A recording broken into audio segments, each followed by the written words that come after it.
ஜெயகிருஷ்ணா மாதம்பட்டி ரங்கராஜ் அவர்களை தன்னை திருமணம் செஞ்சு ஏமாத்திட்டா சொல்லி சென்னை உயர்நீதிமன்றத்தில் வழக்கு தொடுத்திருந்தாங்க. இந்த நிலையில் கடந்த சில தினங்கள் முன்னாடி இந்த வழக்கோட விசாரணையானது சென்னை மகளிர் ஆணையத்தில் நடந்துச்சு. அப்ப மாதம்பட்டி ரங்கராஜ் அவர்கள் தனது மனைவி சுருதியுடன் நேரில் ஆஜராயிருந்தாரு.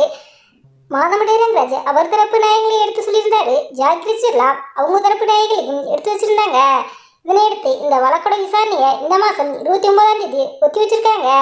இதனையடுத்து இந்த விஷயமானது சோசியல் மீடியாவில் வைரலானதுக்கும் நெட்டிசன்கள் பலருக்கும் சுருதி ரங்கராஜன் அவர்களுக்கு ஒரு சிலர் சப்போர்ட் தெரிவித்தாலும் இன்னும் ஒரு சிலரோ ஒரு பெண்ணை திருமணம் செஞ்சு ஏமாத்திட்டாரு, அவருக்கு நீங்க சப்போர்ட்டா இருக்கீங்களா அப்படிங்கிற மாதிரி விமர்சிட்டு இருந்தாங்க.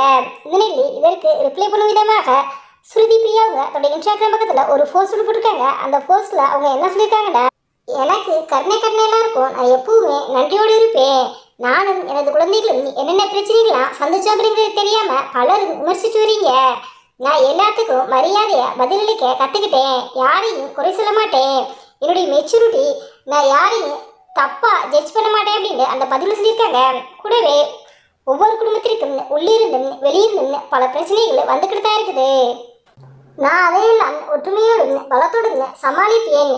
ஒற்றுமையே பலன். ஆனால் வெளியாட்கள் யாராவது உள்ளே சட்டப்பூர்வமாக இருக்க மனைவியை வெளியில துரத்த தந்திரம் செய்யும் போது ஒருபோதும் அதை விட்டு கொடுக்காதீங்க.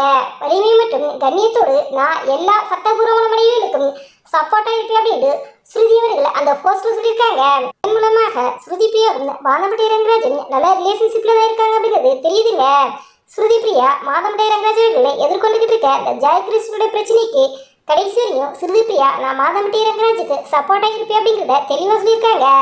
இந்த வீடியோ பற்றிய உங்களுடைய கருத்துக்களை எங்களுடைய கவனத்திற்கு இதுபோன்று இன்னும் நிறைய தொழில்களை உடனுக்குடன் தெரிந்து கொள்ள எங்கள் ரெடாபிள் 2 சப்ஸ்கிரைப் பண்ணுங்க.